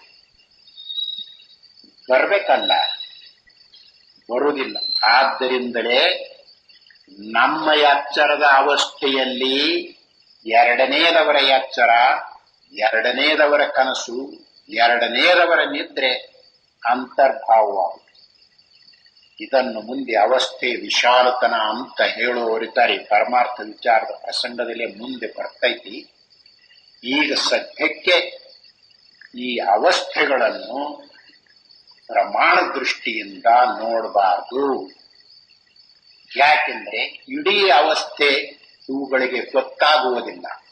ಅವಸ್ಥೆಯ ಒಳಗಿದ್ದುಕೊಂಡಿರುತ್ತೀವಿ. ಅವಸ್ಥೆ ಒಳಗಂದ್ರೆ ಎಚ್ಚರದ ಅವಸ್ಥೆ ಬಂದ್ರ 5 ಜ್ಞಾನೇಂದ್ರಿಯಗಳು, ಮನೋಬುದ್ಧಿಗಳು ಇರ್ತಾವು. ಎಚ್ಚರದ ಅವಸ್ಥೆ ಬಂದಿಲ್ಲ, 5 ಜ್ಞಾನೇಂದ್ರಿಯಗಳು, ಮನೋಬುದ್ಧಿಗಳು ಅದಾವಂತ ಹ್ಯಾಕ್ ತಿಳ್ಕೊಂತೀರಿ ಹೇಳ್ರಿ? ಆವಾಗ ಏನನಿಸ್ತತಿ? ಈಗ ವಿಚಾರ ಮಾಡುವಾಗ ಈಗೇನ್ ಹೇಳ್ತಾ ಇದ್ದೀರಿ? ಇಲ್ಲ, ಎಚ್ಚರಿಂದ ಇರುವಾಗ ಅವು ಅದಾವಂತ ಗೊತ್ತಾಗುವುದಿಲ್ಲ ಅಂತ ಹೇಳ್ತೀರಿ. ಗೊತ್ತಾಗುವುದಿಲ್ಲ ಅಂತ ಹೇಳ್ತೀರಲ್ಲ, ಈ ಮಾತನ್ನು ಗೊತ್ತಾಗುವುದಿಲ್ಲ ಅಂತ ಹೇಳುವ ಮಾತನ್ನು ಯಾವುದರಿಂದ ಹೇಳ್ತಾ ಇದ್ದೀರಿ ಹೇಳ್ರಿ? ಏನ್ ಮೋಸ ಮಾಡ್ತೈತಿ ಅನ್ನೋದನ್ನು ತಿಳಿಸುವುದಕ್ಕಾಗಿ ಹೀಗೆ ಕೇಳ್ತಾ ಇರುವುದು. ನೀವು ಥಟ್ನ ಏನ್ ಹೇಳ್ತಾ ಇದ್ದೀರಿ ಅಂದ್ರೆ, ಅರೆ ಗೊತ್ತಾಗೈತಲ್ರಿ ಅಂತ ಹೇಳ್ತೀರಿ. ಯಾವುದಕ್ಕೆ ಗೊತ್ತಾಗಿದೆ? ಇಂದ್ರಿಯಗಳಿಗೆ ಗೊತ್ತಾಗಿದೆಯೇ? ಮನಸ್ಸಿಗೆ ಗೊತ್ತಾಗಿದೆಯೇ? ಬುದ್ಧಿಗೆ ಗೊತ್ತಾಗಿದೆಯೇ? ಎಲ್ಲ. ಮತ್ತ ಕೇಳಿದ್ರೆ ಇಲ್ಲ, ಎಚ್ಚರ ಬರದೇ ಇದ್ರೆ ಇವು ಅದಾವಂತ ಗೊತ್ತಾಗುವುದಿಲ್ಲ ಅಂತ ಹೇಳ್ತೀರಲ್ಲ, ಯಾವುದರಿಂದ ಇದನ್ನು ಗೊತ್ತು ಮಾಡಿಕೊಂಡು ಹೇಳ್ತೀರಿ? ಅದನ್ನು ಮುಂದೆ ಹೇಳ್ತತಿ ಅನುಭವ ಅಂತ. ಅನುಭವ ಅಂತ ಹೇಳ್ತಾ ಇರುವುದು. ಆದ್ದರಿಂದ ಈಗ ಅನುಭವ ಅಂತ ಹೇಳಿದ್ರೆ ಹೇಗಿರ್ತತಿ ಅಂತ ಈಗ ಗೊತ್ತಾಗಿರುವುದಿಲ್ಲ. ಸುಮ್ಮನೆ ಅನುಭವ ಅನ್ನೋ ಮಾತನ್ನು ನೀವು ಕೇಳ್ತಾ ಇರೋ. ಅವಾಗ ಸರಿಯಾಗಿ ನೋಡುವುದಕ್ಕೆ ಬಂತು ಅಂದ್ರೆ ಹೌದಪ್ಪ, ನಮಗ ಅನುಭವ ಆಗಿರೋದು ಗೊತ್ತೇ ಇರಲಿಲ್ಲ ನೋಡು ಹೀಗೆ ಅಂತ. ಯಾವಾಗ ತಿಳಿಸಿದಾಗ ಗೊತ್ತಾಗ್ತದೆ.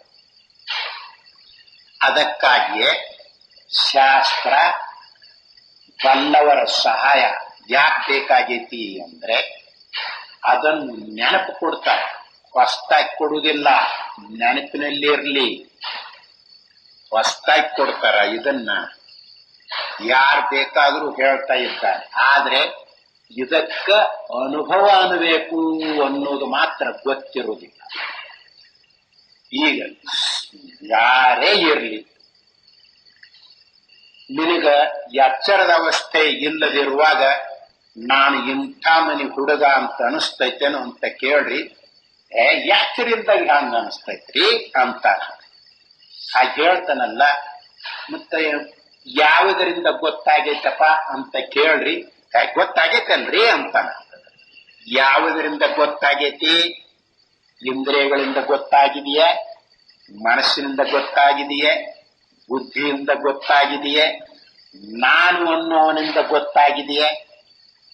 ಎಲ್ಲ ಯಾಕೆ ಅವನಿಗೆ ಗೊತ್ತಾಗುವುದಿಲ್ಲ ಅಂದ್ರೆ ಇಷ್ಟೆಲ್ಲ ವಿಮರ್ಶನೆ ಮಾಡಿ ನೋಡಿಕೊಂಡಿರುವುದಿಲ್ಲ. ಆದ್ದರಿಂದ ಗೊತ್ತಾಗೈತಲ್ರಿ ಅಂತ ಹಿಂಗ ಕೊಡ್ಕೊಂಡು ಹೋಗ್ತಾನ. ಆದ್ರೆ ಯಾರಿಗ್ ಗೊತ್ತಾಗುತ್ತೆ ಅಂದ್ರೆ ಈಗ ವಿಮರ್ಶನೆ ಮಾಡಿ ನೋಡಿಕೊಳ್ಳುವುದಕ್ಕೆ ತಯಾರಿರ್ತಾನಲ್ಲ ಜಿಜ್ಞಾಸು ಮುಕ್ಷು, ಅವನಿಗೆ ಮಾತ್ರ ಹೊಳೆಯುತ್ತಾ ಇದೆ. ಹೌದಪ್ಪ, ನಾವು ಬರೇ ಬುದ್ಧಿನೇ ತಿಳಿತೈತಿ ಅಂತ ಇಟ್ಕೊಂಡಿದ್ವಿ ನೋಡು. ಬುದ್ಧಿಗೆ ಅವಾಗ ಬುದ್ಧಿನೇ ಇರುವುದಿಲ್ಲ, ಹೆಂಗ್ ತಿಳಿತೈತಿ ಅಂತ ಹೀಗನಿಸ್ತೈತಿ. ಈಗಲೂ ಸಹಿತ ಒಳ್ಳೆ ಬಲ್ಲವರು ಅಂತ ಲೋಕದಲ್ಲಿ ಲೌಕಿಕದಲ್ಲಿ ಹೇಳಿಸಿಕೊಂಡಿರ್ತಾರಲ್ಲ, ಅವರಿಗೆ ನಿದ್ರೆ ಹತ್ತಿದ್ದು ಹ್ಯಾಕ್ ಗೊತ್ತಾಗುತ್ತೆ ಅಂತ ಕೇಳಿದ್ರೆ ಬುದ್ಧಿ ಗೊತ್ತಾಗಿತ್ತಲ್ಲ ಅಂತ ಹೇಳುವವರದಾರ. ಅವರಷ್ಟೇ ಅಲ್ಲ, ಮಂದಿಗೆ ಶಾಸ್ತ್ರ ಹೇಳ್ತಾರ ನೋಡು, ಅವ್ರು ಹೇಳ್ತಾರ. ಮಂದಿಗೆ ಶಾಸ್ತ್ರ ಹೇಳ್ತಾರ ನೋಡು, ಅವ್ರು ಹೇಳ್ತಾರ. ಅವರಿಗೆ ಯಾಕೆ ಹಾಗೆ ಹೇಳ್ತಾರು ಅಂದ್ರೆ ತಿರುಗಿ ನೋಡ್ಕೊಂಡಿಲ್ಲ. ಅವರು ನಿದ್ರೆ ಹತ್ತಿದಾಗ ಬುದ್ಧಿ ಇರುದ್ರೆ ಅದು ನಿದ್ರೆ ಹತ್ತುತ್ತಿದೆಯೇ ಅಂತ ನೋಡಿಕೊಂಡಿಲ್ಲ. ಆದ್ದರಿಂದಲೇ ಈ ಅವಸ್ಥಾತ್ರಯದ ವಿಚಾರ ಪೂರ್ಣ ದೃಷ್ಟಿ ಅಂತ ಆಗಬೇಕಾದ್ರೆ ಈ ಯಾವ ದೋಷ ಇರಬಾರ್ದು. ಅದಕ್ಕನ ಪೂರ್ಣ ದೃಷ್ಟಿ ಅಂತ ಕರೆದಿರೋದು. ಮತ್ತಿದು ಗೊತ್ತಾಗದೆ ಯಾವುದಾದ್ರೂ ಒಂದು ಸೇರಿತು ಅಂದ್ರೆ ಅದು ಪೂರ್ಣ ದೃಷ್ಟಿ ಆಗುವುದಿಲ್ಲ, ಅಪೂರ್ಣ ದೃಷ್ಟಿ ಆಗ್ತೈತಿ. ಅವನನ್ನು ಎಳೆದು ಇತ್ತಾಗ ಹೋಗುತ್ತೈತಿ. ಬಾರ, ನೀನ್ ಅತ್ತಾಗ ಎಲ್ಲಿ ಹೋಗ್ತಿದಿ, ನೀನ್ ಹೋಗಾಕ ದಾರಿ ಬಿಡ್ತೈತೇನ ಅಂತ ಇತ್ತಾಗ ಎಳೆದು ಹೋಗದು ಬಿಡ್ತೈತಿ. ಹೀಗಾಗುತ್ತೆ. ಆದ್ದರಿಂದಲೇ ವಿಚಾರ ಮಾಡುವಾಗ ಸರಿಯಾಗಿ ವಿಚಾರ ಮಾಡಬೇಕು. ಅದಕ್ಕನ ಪರಮಾರ್ಥ ವಿಚಾರ ಅಂತ ಮ್ಯಾಲೆ ಬರೆದಿರುವುದು. ಪರಮಾರ್ಥ ವಿಚಾರ, ಪರಮಾರ್ಥ ಅಂದ್ರೆ ಯಾವುದು ಹೇಗಿರ್ತೈತೋ ಹಾಗೆ ವಿಚಾರ ಮಾಡಿ ಅದರ ನಿರ್ಣಯ ಮಾಡಿ, ಇದಕ್ಕೆ ಪರಮಾರ್ಥ ವಿಚಾರ ಅಂತ. ಈಗ ಅವಸ್ಥೆಗಳನ್ನು ನಾವು ನೋಡಬೇಕಾಗಿದೆ. ಯಾವುದರಿಂದ ನಮ್ಮ ಅವಸ್ಥೆಗಳು ಮಂದಿವಲ್ಲ. ಮಂದಿ ಅವಸ್ಥೆಗಳನ್ನು ನಿಮಗೆ ನೋಡುವುದಕ್ಕೆ ಬರುವುದಿಲ್ಲ. ಕನಸು ನೋಡುವುದಕ್ಕೆ ಬರ್ತಕ್ಕ, ನಿದ್ರೆ ನೋಡುವುದಕ್ಕೆ ಬರ್ತಕ್ಕ, ಎಚ್ಚರನು ನೋಡಕ್ ಬರುವುದಿಲ್ಲ, ಊಹಾ ಮಾಡ್ತಿಲ್ಲ. ಆದ್ರೂ ಎಚ್ಚರ ಇದು ಅದಾರಲ್ರಿ ಅವರು ಅಂತ ಹಿಂಗ ನ್ಯಾಯ ಮಾಡ್ತೀರಿ ಅಷ್ಟೇ. ಆದ್ದರಿಂದ ನಮಗಿರುವ ಎಚ್ಚರ, ಕನಸು, ನಿದ್ರೆ ಅಂತದವಲ್ಲ, ಇವುಗಳನ್ನು ಯಾವ ದೃಷ್ಟಿಯಿಂದ ನೋಡ್ತೇವಿ?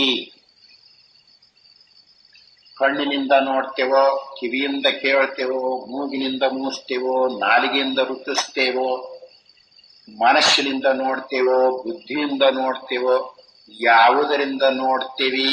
ಈ ಮೂರವಸ್ಥೆಗಳನ್ನು ನೋಡ್ತೀವಿ. ಅದಕ್ಕನ ಪ್ರಮಾಣ ದೃಷ್ಟಿಯಿಂದ ಈ ಅವಸ್ಥೆಗಳನ್ನು ನೋಡಬಾರ್ದು. ಉಳಿದವರು ಈ ಪ್ರಮಾಣ ದೃಷ್ಟಿಯಿಂದ ನೋಡುವುದಕ್ಕೆ ಹೋಗಿರುವುದರಿಂದ ಈ ಅವಸ್ಥೆಗಳನ್ನು ಇರುವಂತೆ ವಿಚಾರ ಮಾಡಲಿಕ್ಕೆ ಅವರಿಗೆ ಸಾಧ್ಯವಾಗದೇ ಇರುವುದರಿಂದ ಅವರು ತತ್ವದಲ್ಲಿ ನಿಲುಗಡೆಯನ್ನು ಹೊಂದಲಿಲ್ಲ ಅಂತ ಹೇಳಿದರು. ಆದ್ದರಿಂದ ಇವುಗಳನ್ನು ನೋಡುವಾಗ ತನ್ನ ಅವಸ್ಥೆಗಳನ್ನೇ ವಿಚಾರ ಮಾಡಬೇಕು. ಉಳಿದವರ ಅವಸ್ಥೆಗಳನ್ನು ಇವನು ವಿಚಾರ ಮಾಡುವುದಕ್ಕೆ ಹೋದರೆ ನಿಲುಕುವುದಿಲ್ಲ. ತನ್ನ ಎಚ್ಚರದಲ್ಲಿಯೇ ಆ ಅವಸ್ಥೆಗಳೆಲ್ಲ ಅಂತರ್ಭಾವವಾಗಿರುತ್ತಿವೆ ಅಂತ ತೋರಿಸಿರುವುದು. ಅವಸ್ಥಾತ್ರಯ ದೃಷ್ಟಿಯಲ್ಲಿರುವ ವಿಶೇಷಗಳು. ಈ ಅವಸ್ಥಾ ದೃಷ್ಟಿ ಐತಿ ನೋಡು, ಇದರಲ್ಲಿ ಇರುವ ವಿಶೇಷತನವನ್ನು ತೋರಿಸ್ತಾ ಇದ್ದಾರೆ. ಅವಸ್ಥಾತ್ರಯ ದೃಷ್ಟಿಯಲ್ಲಿರುವ ವಿಶೇಷವೇನೆಂದರೆ ಅದು ಅನುಭವಕ್ಕೆ ಕೊಡಬೇಕಾದ ಪೂರಾ ಬೆಲೆಯನ್ನು ಕೊಟ್ಟು ವಿಚಾರ ಮಾಡುವುದು. ಅನುಭವ ಅಂತ ಹೇಗಿರ್ತೈತಿ ಎನ್ನುವುದನ್ನು ಇನ್ನೂ ಹೇಳಿಲ್ಲ. ತಗ್ಗುರುತು ಅಂತ ಬರ್ತಾವಲ್ಲ, ಆ ಪ್ರಸಂಗದಲ್ಲಿ ಹೇಳ್ತಾ ಇದೆ. ಆದರೂ ಈಗ ಸ್ವಲ್ಪ ಮಟ್ಟಿಗೆ ಹೇಳೈತಲ್ಲ. ಏನು? ಮನಸ್ಸು ಬುದ್ಧಿ ನಿದ್ರೆ ಹತ್ತಿದಾಗ ಇರುವುದಿಲ್ಲ ಅಂತ ಯಾವುದರಿಂದ ತಿಳ್ಕೊಂಡಿರಿ? ಆಗ ಕನಸು ಅಂತ ಅನಿಸುವುದಿಲ್ಲ, ಕನಸಿನ ಅನುಭವ ಆಗುವಾಗ ಅಂತ ಹೇಳ್ತೈತಲ್ಲ, ಯಾವುದರಿಂದ ತಿಳ್ಕೊಂಡಿರಿ? ಅದನ್ನು ಅನುಭವ ಅಂತ ಕರೀತಾ ಇರುವುದು. ಸ್ವಲ್ಪ ಸ್ವಲ್ಪ ಈಗ ಹೇಳ್ತಾರೆ, ಮುಂದೆ ಅದನ್ನು ಸರಿಯಾಗಿ ಬಿಚ್ಚಿ ತೋರಿಸ್ತಾ ಇದ್ದಾರೆ. ನಿದ್ರೆ ಹತ್ತಿರುವಾಗ ನಾನು ಇಂಥಲ್ಲಿ ಮಲಗಿದ್ದೇನೆ ಅಂತ ಅನಿಸ್ತೈತಾ ಅಂತ ಕೇಳಿದ್ರೆ ಏನ್ ಹೇಳ್ತೀರಿ? ಅವಾಗ ಎಲ್ಲಿ ಗೊತ್ತಾಗುತ್ತೆ? ಗೊತ್ತಾಗುವುದಿಲ್ಲ ಅಂತ ಹೇಳ್ತೀರಿ ನೋಡು. ಯಾವುದರಿಂದ ಗೊತ್ತಾಗುವುದಿಲ್ಲ ಅನ್ನುವುದನ್ನು ನೋಡಿದ್ದೀರಿ? ಅದು ಯಾವುದದು? ನಾನು ಇಂಥ ಮನಿ ಹುಡುಗ ಅಂತ ನಿದ್ರೆ ಹೆಚ್ಚಿದಾಗ ಗೊತ್ತಾಗತ್ತ? ಆಗುವುದಿಲ್ಲ. ಹಾಗಾದರೆ ಗೊತ್ತಾಗುವುದಿಲ್ಲ ಅಂತ ಯಾವುದರಿಂದ ನೋಡಿ ಹೇಳ್ತೀರಿ? ಸರಿಯಾಗಿ ನೋಡ್ಕೋಬೇಕು. ಅದು ಸರಿಯಾಗಿ ನೋಡ್ಕೊಳ್ಳುವುದಕ್ಕೆ ಬರದೇ ಇದ್ರೆ ಈ ಬುದ್ಧಿ ಐತಲ್ಲ, ನಮಗ್ ಗೊತ್ತಿಲ್ಲದಂತೆ ಎದುರಿಗೆ ಬಂದು ನಿಂತುಕೊಂಡು ಬುದ್ಧಿಯಿಂದ ಹೇಳ್ತೇವೆ ಅಂತ ಹೇಳೋ ಅಂತ ಬುದ್ಧಿಗೇಡಿ ಮಾಡ್ತೈತಿ ನಮ್ಮನ್ನ. ಹೀಗಿದ್ದುಕೊಂಡಿದೆ. ಅದಕ್ಕಾಗಿಯೇ ಇಲ್ಲಿ ಅದನ್ನು ಸರಿಯಾಗಿ ತೋರಿಸ್ತಾ ಇದ್ದಾರೆ. ಅನುಭವಕ್ಕೆ ಕೊಡಬೇಕಾದ ಪೂರಾ ಬೆಲೆಯನ್ನು ಕೊಡಬೇಕು. ಯಾಕೆ ಹೀಗೆ ಹೇಳ್ತಾ ಇದ್ದಾರೆ ಅಂದ್ರೆ, ಇಂದ್ರಿಯಗಳಿಗೂ ಮನೋಬುದ್ಧಿಗಳಿಗೂ ಬೆಲೆಯನ್ನು ಕೊಟ್ಟೇವೆ. ಈಗ ವಿಚಾರ ಮಾಡುವುದಿದೆಯಲ್ಲ, ಇಂದ್ರಿಯಗಳನ್ನು ಮನೋಬುದ್ಧಿಯ ಕ್ಷೇತ್ರವನ್ನೇ ಮೀರಿಕೊಂಡಿದೆ. ಆದ್ದರಿಂದ ಇಂದ್ರಿಯಗಳನ್ನು ಮನೋಬುದ್ಧಿಗಳನ್ನು ಇಟ್ಟುಕೊಂಡು ವಿಚಾರ ಮಾಡುವುದಕ್ಕೆ ಹೊರಟ್ರೆ ಅವಸ್ಥೆಗಳೇ ಗೊತ್ತಾಗುವುದಿಲ್ಲ. ಇನ್ನು ತತ್ವ ಇರಲಿ. ಹೀಗಿದ್ದುಕೊಂಡಿದೆ. ಅದು ತಿಳಿಯದೇ ಇರುವಾಗ ಬಹಳ ವಿಚಿತ್ರವಾಗಿ ಬಂದು ಬಿಟ್ಟಿದೆ. ಏನು? ನಿದ್ರೆ ಮಾಡಿದ್ದು ನನಗ್ ಗೊತ್ತಾಗೈತಲ್ಲ ಅಂತ ಹೇಳ್ತಾರೆ. ಹೌದು, ನಿದ್ರೆ ಮಾಡಿದ್ದು ನನಗ್ ಗೊತ್ತಾಗೈತಿ ಅಂತ ಹೇಳ್ತಿಯಲ್ಲ, ಯಾವುದರಿಂದ ನಿದ್ರೆ ತಿಳ್ಕೊಂಡೆಪ್ಪ? ಬುದ್ಧಿಯಿಂದ. ಮತ್ತೆ ನಮ್ಮಲ್ಲಿ ತಿಳ್ಕೊಳ್ಳೋದು ಬುದ್ಧಿ ಬಿಟ್ರೆ ಇನ್ನೇನೈತಿ? ಹೀಗೆ ಹೇಳ್ತಾ ಇದ್ದಾನೆ. ಇರ್ಲಿ, ಬುದ್ಧಿ ಇದ್ರೆ ನಿದ್ರೆ ಹತ್ತೈತೋ, ಮನಸ್ಸಿದ್ರೆ ನಿದ್ರೆ ಹತ್ತೈತೋ, ಇಂದ್ರಿಯಗಳಿದ್ರೆ ನಿದ್ರೆ ಹತ್ತೈತೋ? ಹತ್ತುವುದಿಲ್ಲ. ಇದು ತಾಳೆ ತೆಗೆಯುವುದು. ಏನು? ಹೀಗೆ ಹೇಳುವಾಗ ಬುದ್ಧಿ ಇರುವುದರಿಂದಲೇ ಹೇಳ್ತತಿ. ಬುದ್ಧಿ ಇಲ್ಲದಿದ್ರೆ ಹೇಳಕ್ ಹೆಂಗ್ ಬರ್ತತಿ ಅಂತ ಶಾಸ್ತ್ರಕಾರರು ಹೇಳ್ತಾರಲ್ಲ, ಅವ್ರನ್ನ ಕೇಳ್ಬೇಕು. ಅದರ ಇಂದ್ರಿಯಗಳು ಮನೋಬುದ್ಧಿಗಳಿದ್ರೆ ನಿದ್ರೆ ಹತ್ತಕ ಅಂತ ಕೇಳ್ಬೇಕು. ಅವಾಗ ಏನಂತಾರ ಅವರು, ಅಲೆ ಇಲ್ಲಿ ಬಂದಾಗ ಹೇಳ್ತೀವಲ್ಲ, ಅಲ್ಲಿ ಬುದ್ಧಿ ಇಲ್ಲದಿದ್ರೆ ಹೇಳಕ್ ಹೆಂಗ್ ಬರ್ತತಿ, ಹಿಂಗೆ ವಾದ ಮಾಡ್ತಾರ. ಅದರ ನಿದ್ರೆ ಸಹಿತ ಅವರಿಗೆ ನೋಡ್ಕೊಳ್ಳುವುದಕ್ಕೆ ಬಂದಿಲ್ಲ, ಕನಸು ಸಹಿತ ನೋಡ್ಕೊಳ್ಳುವುದಕ್ಕೆ ಬಂದಿಲ್ಲ, ಎಚ್ಚರ ನೋಡ್ಕೊಳ್ಳುವುದಕ್ಕೆ ಬಂದಿಲ್ಲ. ಯಾಕೆ? ಎಚ್ಚರವನ್ನು ನೋಡಬೇಕಾದ್ರೆ ಇಂದ್ರಿಯಗಳು ಮನೋಬುದ್ಧಿಗಳು ನೋಡುತ್ತೀವಿಯೇ? ಅರೆ ಏನ್ರಿ ಹಿಂಗ್ ಹೇಳ್ತಿರಲ್ಲ, ಮತ್ತೀಗ ನಾವು ಎಚ್ಚರದೇವಲ್ಲ, ಇಂದ್ರಿಯಗಳಿಂದ ಮನೋಬುದ್ಧಿಗಳಿಂದ ಗೊತ್ತಾಗದು ಇನ್ಯಾವುದರಿಂದ ಗೊತ್ತಾಗುತ್ತಂತೆ ಹೀಗೆ ಬಾಯಿ ಬಡಿತಾ ಇದ್ದಾರೆ. ಅವರಿಗೆ ಕೇಳಬೇಕು, ಎಚ್ಚರದ ಅವಸ್ಥೆ ಬಂದಿಲ್ಲ, ಶರೀರ ಐತಿ, ಇಂದ್ರಿಯಗಳದಾವು, ಪ್ರಾಣಗಳದಾವು, ಮನೋಬುದ್ಧಿಗಳದಾವು ಅಂತ ಯಾಕೆ ತಿಳ್ಕೊಂತೀರಿ ಹೇಳ್ರಿ ಕೇಳಿಬಿಡ್ಬೇಕು. ಎಚ್ಚರದ ಅವಸ್ಥೆ ಬಂದಿಲ್ಲ, ಪ್ರಾಣಗಳದಾವು ಅಂತ ಯಾಕೆ ತಿಳ್ಕೊಂತೀವಿ? ಇದರ ಶುದ್ಧಿ ಬಹಳ ಉದ್ದವಾಗಿ ಐತಿ. ಯಾಕೆಂದ್ರೆ ಅರೆ ಪ್ರಾಣಿ ಇಲ್ಲದಿದ್ರೆ ಜೀವಂತ ಹೇಗಿರ್ತೀವಿ, ಸತ್ತು ಹೋಗಿರ್ತೀವ? ಹೀಗೆ ಕೇಳ್ತಾ ಇದ್ದಾರೆ. ಮುಂದೆ ಬರ್ತೈತಿ ಆ ವಿಚಾರ. ಯಾಕೆ ಅಂದ್ರೆ ಸರಿಯಾಗಿ ವಿಚಾರ ಮಾಡಿದ್ರೆ ಇರುವಂತೆ ತತ್ವ ಗೊತ್ತಾಗ್ತೈತಿ. ನಮಗೂ ಗೊತ್ತಾಗದೆ ಇರುವಾಗ ಒಂದೊಂದ್ ಸಾರಿ ಅವ್ರು ಕೂಡ್ಕೊಂತೀವಿ, ನೆನಪಿನಲ್ಲಿ ಇಟ್ಟುಕೊಳ್ರಿ. ಯಾಕೆ ಅಂದ್ರೆ ಅಲ್ರಿ ಪ್ರಾಣಿ ಇಲ್ಲದಿದ್ದರೆ ಇರಾಕ್ ಬರ್ತೈತೆ, ಸತ್ತು ಹೋಗ್ತಿದ್ವಿ ಅಂತ ಹೇಳ್ತಾರೆ. ಪ್ರಾಣಿಗಳು ಏನನ್ನು ಉಳಿಸುವುದಕ್ಕಾಗಿದ್ದುಕೊಂಡಿವೆ? ಶರೀರವನ್ನು ಉಳಿಸುವುದಕ್ಕಾಗಿ ಇರಬೇಕು.